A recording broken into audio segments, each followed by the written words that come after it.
बहुत दिनों के बाद एक प्यारी सी कहानी लेकर मैं आई हूँ। इसका नाम है आलसी मोर। क्या नाम है? आलसी मोर। बच्चों, क्या आप जानते हैं हमारा सबसे बड़ा शत्रु कौन है? हमारा सबसे बड़ा शत्रु है आलस।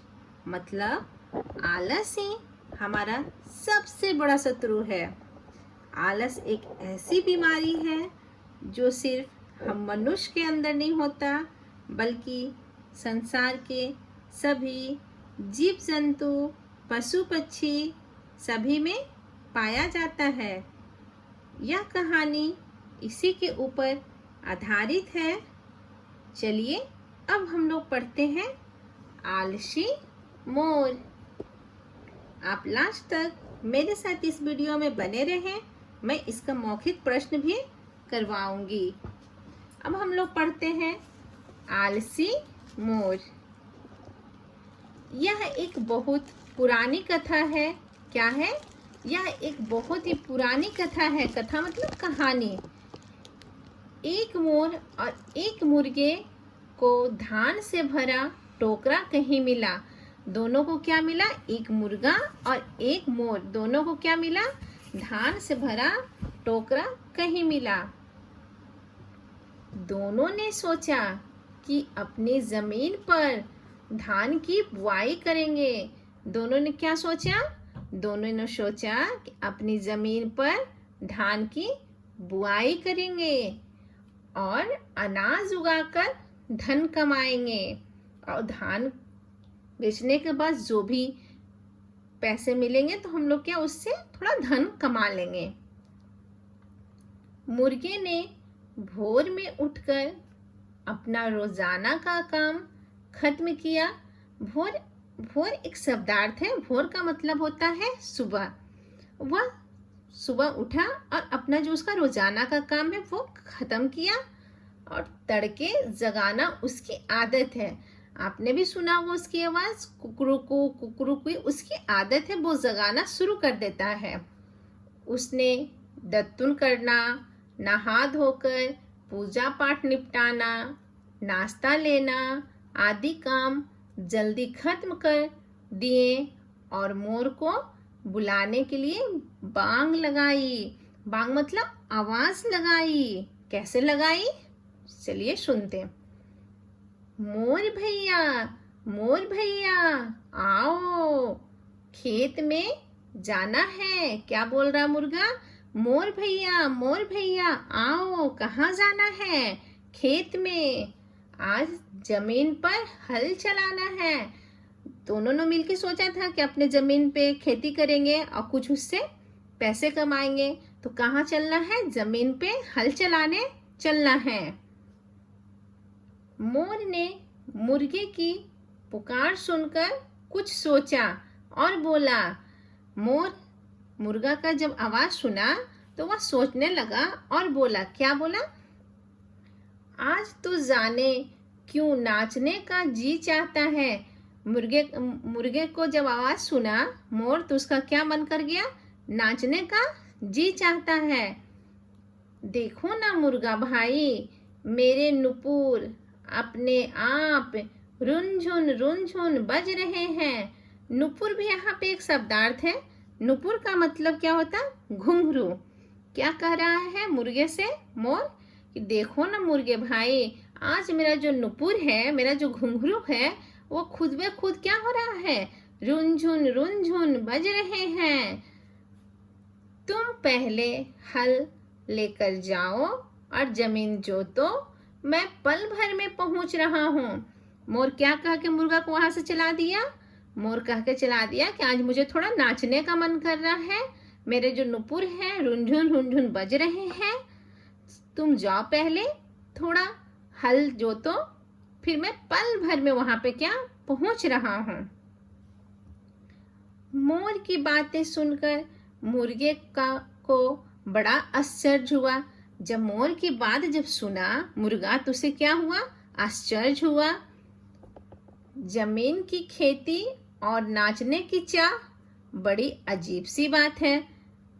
समझ में ही उसको नहीं आया कि कहाँ जमीन की खेती करना है, और उसी वक्त उसे क्या करने का मन कर गया, नाचने का मन कर गया। दोनों बहुत ही अजीब बात है। विवश होकर वह अकेले हल चलाने खेत की ओर चल दिया। बेचारा मजबूर हो गया, मोर तो गया नहीं साथ में, तो मुर्गा विवश होकर खुद ही कहाँ चल दिया, खेत की ओर हल चलाने चल दिया।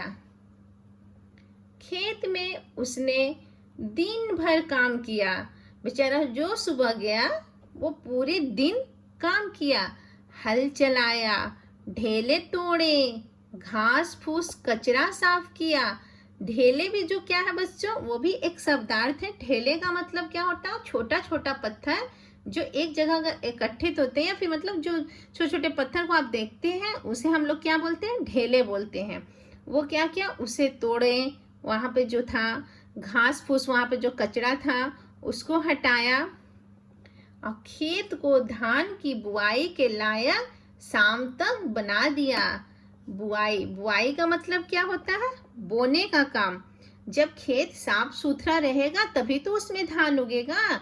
तो उसमें जो भी ढेले थे उसे तोड़ा, घास फूस था उसे हटाया, और शाम होते होते तक मुर्गा क्या करता है, खेत को बुआई के लायक बना देता है। घर लौटकर बैलों को बांध सानी पानी खिलाई।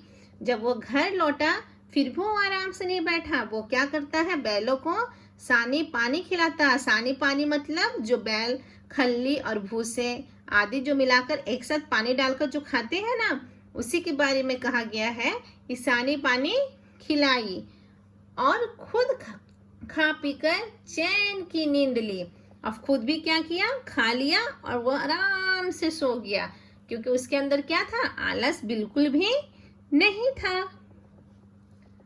दूसरे दिन भी तड़के उठकर काम धाम से निपटकर मुर्गे ने मोर को बुलाया।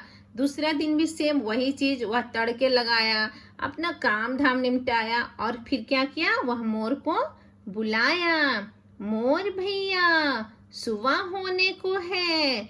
मुर्गा क्या होता है, वो भोर में उठता है। जैसे ही हल्का सा भी सुबह का जो नजारा दिखता है ना, मुर्गा उड़ जाता है, और क्या बोलता है मोर को, मोर भैया सुबह होने को है, आओ आज बुआई होगी। आज क्या होगी, बुआई होगी। आज हम लोग क्या करेंगे, जमीन में बोएंगे। मैंने कल हल चलाकर जमीन तैयार कर रखी है। मैंने क्या किया है, हल चलाकर जो जमीन है उसको मैंने क्या कर दिया है, तैयार कर दिया है। जल्दी आ जाओ, धान की बुआई खत्म होते होते सांझ हो सकती है। सांझ का मतलब शाम हो सकती है।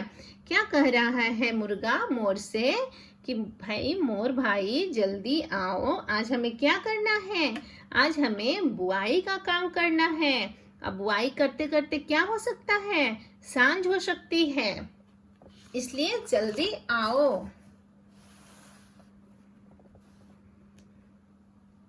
उसकी बात सुनकर मोर बोला, मुर्गे की बात सुनकर फिर से मोर बोला। क्या बोला बच्चों, देखो, मुर्गे भैया क्या बताऊं, आज जाने क्यों कुछ सोचने को दिल कर रहा है। क्या जो उसका मन कर रहा है, कुछ सोचने का दिल कर रहा है। मैं केवल खाने पीने की ही नहीं, और भी बहुत सारी बातें सोचना चाहता हूँ। देखो, उसके मन में तो आलस भरा हुआ है, वो तो खेती करना ही नहीं चाह रहा है, तो उसे रोज कुछ ना कुछ बहाना करना पड़ रहा है। तो आज क्या मोर बहाना कर रहा है, आज बहाना कर रहा है कि मुर्गे भैया क्या बताऊं, आज जाने क्यों सोचने को दिल कर रहा है, और वो भी क्या, खाने पीने के बारे में नहीं, और भी बहुत कुछ सोचने का दिल चाह रहा है। धान की बुआई में तो आज कतई नहीं आ सकता। कतई का मतलब क्या होता है बच्चों, कतई का मतलब होता है फ्रेंड्स बिल्कुल नहीं। मतलब आज जो धान की जो बुआई है उसमें मैं बिल्कुल भी नहीं आ सकता, कतई नहीं आ सकता। तुम जाकर बुआई कर दो। तुम जाओ और क्या कर दो, बुआई कर दो। मुझे शांति से सोचने का मौका दो। मुझे आज सोचने का बहुत मन कर रहा है, आज मुझे क्या दो? सोचने का मौका दो। मुर्गा अकेले चला और बुआई का काम सांझ तक करता रहा। मुर्गा बेचारा फिर गया और क्या किया? अकेले जाकर सांझ तक, मतलब शाम तक, वो सुबह का गए वो शाम तक अकेले ही मुर्गा बुआई का काम करता रहा। अकेले सब कुछ करने में उसे तकलीफ हो रही थी। ऐसे भी कहा गया है ना, एक से भले दो। यदि किसी काज में अगर दो लोग मिल जाते हैं तो वो काम जल्दी सफल होता है। बेचारों को अकेले करने में तकलीफ हो रही थी, पर फिर भी मुर्गा विवश था, कुछ कर नहीं सकता, क्योंकि जो उसका दोस्त था मोर, वो तो रोज कुछ न कुछ बहाना ढूंढता था। क्यों ढूंढता था? क्योंकि उसके मन में क्या थी? आलस भरी हुई थी। पर वह मजबूर था। मोर का दिल आज कुछ चाहता है और कल कुछ। बेचारा सोच रहा है कि मोर का तो रोज कुछ न कुछ दिल चाहता ही रहता है। देखते देखते एक हफ्ता निकल गया। क्या हो गया? एक हफ्ता निकल गया। धान के अंकुर आ गए। अंकुर, अंकुर भी यहाँ पे एक शब्दार्थ है। अंकुर किसे कहते हैं? जो पौधों का जो प्रारंभिक रूप जो होता है, जो सबसे पहले जो उसमें छोटा सा पार्ट जो खिलता है, उसे हम लोग क्या बोलते हैं? अंकुर। भाई धान के अंकुर आ गए। पानी देना जरूरी हो गया, नहीं तो पौधे सूख जाएंगे। नहीं तो पौधे क्या हो जाएंगे? सूख जाएंगे।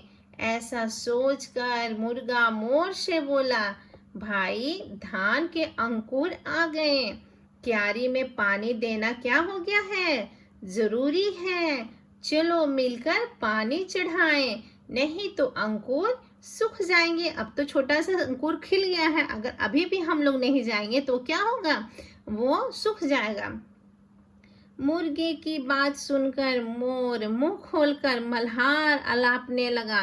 फिर जो अपना मुंह खोला और क्या करने लगा फ्रेंड्स? वो अपना वही जो अलार्फ है, जो हमेशा के जैसा उसका आलसपन से वो अलापने लगा। क्या कहने लगा? बोला, मुर्गे भैया आज तो मुझे गीत गाना चाहिए। मेरा मन भी कर रहा है। मेरे संगीत से घटा उमड़ेगी, मतलब बादल छाएगा, और रिमझिम रिमझिम पानी बरसेगा। खेत की अपने आप क्या हो जाएगी? सिंचाई हो जाएगी। सिंचाई, सिंचाई मतलब जल देने वाली कोई बात ही नहीं रहेगी, वो खुद ही उसमें पानी आ जाएगा रिमझिम रिमझिम बारिश से। और फिर सिंचाई करना कोई कठिन काम नहीं है। सिंचाई भी करना क्या है? कोई कठिन काम नहीं है। उसने गाना शुरू कर दिया। मुर्गे को बहुत क्रोध आया। मुर्गे को क्या आया बच्चों? क्रोध आया, मतलब गुस्सा आया। वह वहां से उठ खड़ा हुआ और खेत की सिंचाई करने चल दिया। वो उस पर डिपेंड नहीं रहा मोर के ऊपर, वह खुद ही क्या किया? फिर से वो सिंचाई करने चल दिया। सिंचाई का काम करने में उसे खुशी मिल रही थी। वह रोज खेत में जाता था और सिंचाई का काम करता था। देखो वो कोई भी काम कितना खुशी खुशी कर लेता था मुर्गा, लेकिन वहीं पे मोर आलस कर देता था। देखते ही देखते धान के हरे भरे पौधों में बालियां निकल आई। हरे भरे पौधे क्या हो गए? उसमें बालियां निकल आई और लहलहाती बालियां पक गई। खेत में धान का फसल भी हो गया, वो पक भी गया। पीले पीले धान के खेत, झुकी झुकी लंबी लंबी बालियां देखते ही बनती थी, मतलब बहुत ही सुहावना और सुंदर लग रहा था। मुर्गा अपनी फसल को देख फूला नहीं समाता था। क्या यह यहाँ पे मुहावरा दिया गया है, फूला नहीं समाना। मतलब क्या होता है? बहुत ज्यादा खुश होना। जब हम बहुत ज्यादा खुश होते हैं तो उसे मुहावरे के रूप में फूला नहीं समाते, ऐसा बोला जाता है। कटाई का वक्त आ गया। मुर्गे ने मोर से कहा, मोर भैया धान पक चुका है, चलो कटाई करें, नहीं तो चोरी का क्या है? डर है। क्योंकि अगर अभी भी धान नहीं तो कोई भी हमारा धान क्या कर सकता है? ले जा सकता है। चलिए हम लोग उसे काट ले। मोर बोला, ना ना नहीं जा सकता। देखो फिर यहाँ पे मोर बहाना बना रहा है। क्या कर रहा है? ना ना, नहीं जा सकते। आज तो खेलने की जी चाहता है। आज उसका क्या मन कर रहा है? आज उसे खेलने का मन चाह रहा है। माफ करना, आज जाना संभव नहीं है। धान काटना ऐसा कोई कठिन काम नहीं है, क्योंकि वो तो कुछ करना ही नहीं चाहता। उसे कोई काम कठिन भी नहीं लग रहा, क्योंकि वो आलस कर रहा है। तुम अकेले भी काट सकते हो, मुझे क्यों बुलाते हो? मैं आज जरा जी भर कर खेलूंगा। आज उसका मन क्या कर रहा है दोस्तों? उसे खेलने का मन कर रहा है। मुर्गे ने अकेले ही कटाई की, अब बीड़े बांधे और ढो ढो कर खलियान में जमा भी किए। खलियान का मतलब क्या होता है?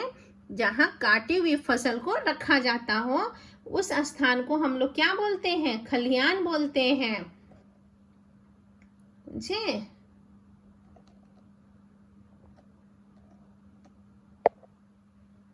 खलियान बोलते हैं।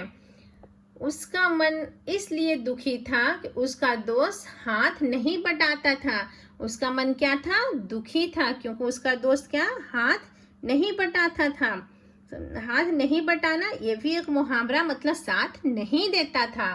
खलियान में धान जमा करके वह फिर मोर के पास गया और बोला, मोर भैया, खलियान में धान फैल रखा है, बारिश आ सकती है, जल्दी मड़ाई कर दी जाए, नहीं तो सब सड़कर बर्बाद हो जाएगा। मड़ाई, मड़ाई मतलब ऊपर से एक घास फूस का झोपड़ी बनाना पड़ेगा, नहीं तो बारिश से धान जो है क्या हो जाएगा? खराब हो जाएगा। मुर्गे की बात सुनकर मोर बोला, क्या बोला? आज तो मैं बेहद खुश हूँ, मैं आज अपने पंख साफ करूंगा। धान की मड़ाई ऐसा कोई कठिन काम नहीं, काम तो है नहीं कि 2 जन लगेंगे। क्या तुम अकेले वह काम आराम से कर सकते हो? देखो मोर को देखो, हर पर डे कुछ न कुछ वो बहाना बनाते ही जा रहा है। मुझे क्यों बुलाते हो? मुझे बस एक दिन और मौका दो, मैं आज अपने पंख साफ कर लेता हूँ, कल से जो कहोगे करूँगा। मुर्गा क्या करता बेचारा? क्या कर सकता था? कुछ नहीं। उसने अकेले मड़ाई करके पुआल अलग किए। वो मड़ाई भी कर दिया और जो पुआल था, मतलब जो पौधे का सूखा हुआ जो था डंडा, उसको अलग कर दिया। मोर के पास आकर वह बोला, मड़ाई तो हो गई, जल्दी उड़ाई करके धान निकाल लेना चाहिए। भूसा अलग से बिकेगा और धान खाने के लिए रख लिया जाएगा। जाकर उसे समझाया कि हमें अलग से रखना पड़ेगा और करना पड़ेगा। जो भूसा को बेच देंगे और धान को रख लेंगे। तूफान का मौसम है, कल अगर तूफान उमड़ा तो सब मिट्टी हो जाएगा। इतना जो मेहनत मैंने किया वो क्या हो जाएगा? सब मिट्टी में मिल जाएगा। दोनों लग गए तो उड़ाई का काम आसान हो जाएगा। बेचारा मुर्गा जाके बोला।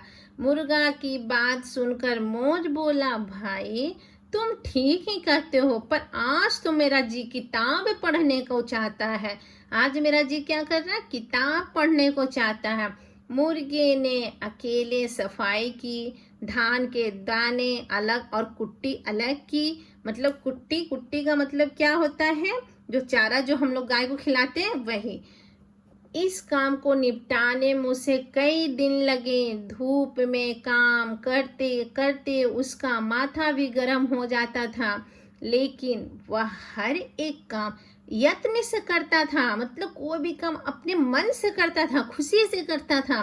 कुट्टी का ऊंचा ढेर खड़ा हो गया, धान का ढेर भी उसके सामने लग गया था। उसी वक्त मोर आहिस्ते आहिस्ते खलियान में आ पहुंचा और मुर्गे से बोला, क्या बोला? मुर्गा भाई आज है। क्या बोलता है मोर? सुनिए क्या बोलता है। मुर्गा भाई, आज काम करने को मेरा जी चाहता है। जब सारा काम फिनिश हो गया तब उसका मन कर रहा है क्या? काम करने का। मैं किसी काम से कभी जी नहीं चुराता। तुमने तो सब छोटे मोटे काम किए जो आसान थे, क्योंकि जब दूसरा कोई काम करता है तो हमें इजी ही लगता है। जब खुद करे तब तो समझ में कि किसी काम में कितना मेहनत भी लगता है। अब अनाज बांटने का काम मेरा है। अब मोर बोला कि जो अनाज बांटना वो मैं कर लूंगा। यह आसान काम है नहीं, पर मैं इसे अकेले कर लूंगा। तुम चिंता मत करो। अब देखो मुर्गा क्या बोला। मुर्गे ने सोचा यही मौका है जबकि मोर को अच्छा सबक सिखाया जा सकता है। आलसी मोर अभी पधारे हैं, सारा काम खत्म हो चुका है। उसे मालूम था कि मोर को धान और कुट्टी के ढेर की पहचान नहीं था। मुर्गे को पता था क्योंकि ये तो काम किया ही नहीं, इसे पता ही नहीं कि धान किसे कहते हैं और कुट्टी किसे कहते हैं। उसने मुस्कुराते हुए मजाक से कहा, भाई मैं तो हल चलाया, धान बोए, फसल की कटाई की, यानी सब कुछ किया, इसलिए बड़ा ढेर मैं ले रहा हूँ और छोटा वाला तुम ले लो। क्योंकि वो जानता था मोर में कहीं न कहीं लालचपन भी भरा हुआ है। अब मोर क्या जवाब देता है? मोर क्या जाने बड़े ढेर और छोटे ढेर में क्या अंतर था, उसे पता ही नहीं था और उसकी कीमत ज्यादा है। मोर ने कहा, क्यों?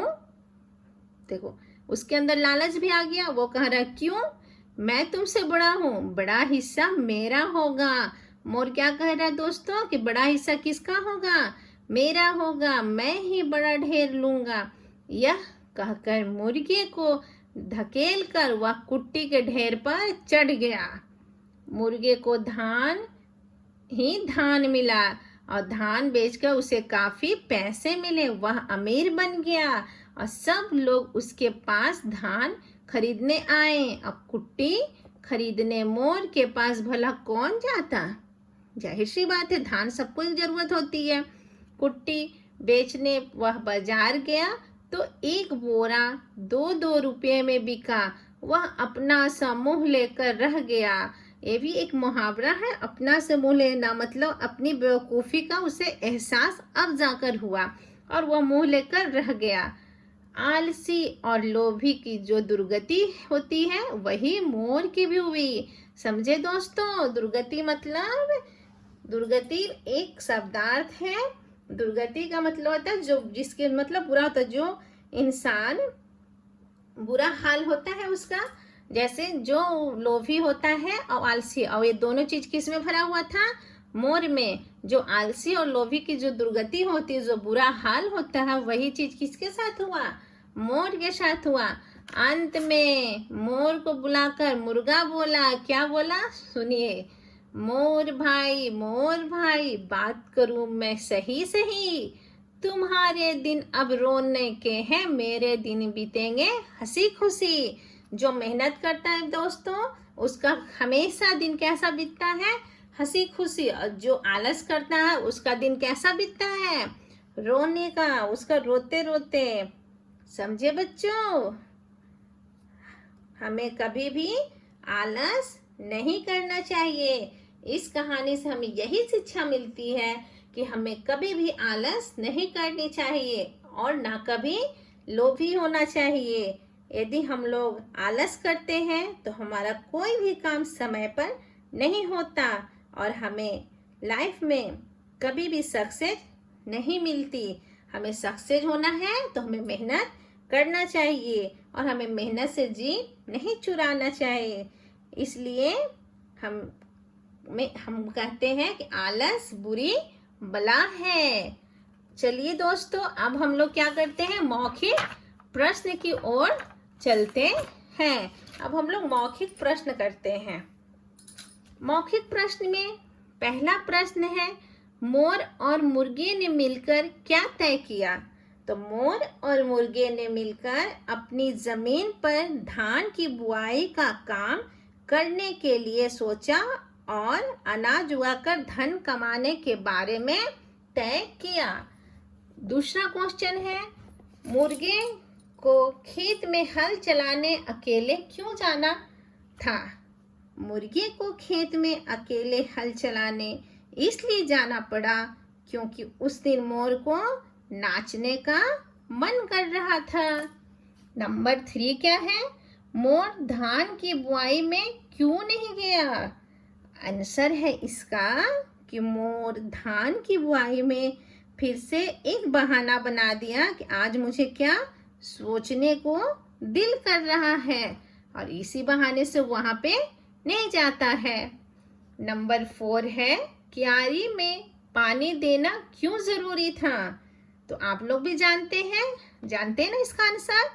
जी हाँ, इसका आंसर है क्यारी में पानी देना इसलिए जरूरी था क्योंकि धान के अंकुर आ गए थे, नहीं तो धान का अंकुर क्या होता, सूख जाता।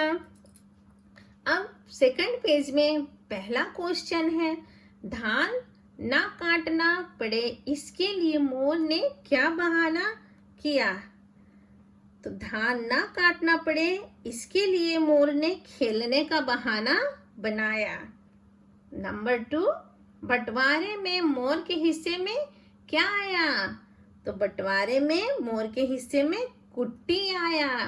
नंबर 3, मोर और मुर्गे के स्वभाव में क्या अंतर था? मोर और मुर्गे के स्वभाव में क्या अंतर था दोस्तों? तो मोर के अंदर आलस भरा हुआ था, जबकि मुर्गे में आलस जरा भी नहीं थी। समझे? अब इस कहानी के जो लेखक हैं उनका नाम है विजय लक्ष्मी महांती। कितनी प्यारी कहानी थी।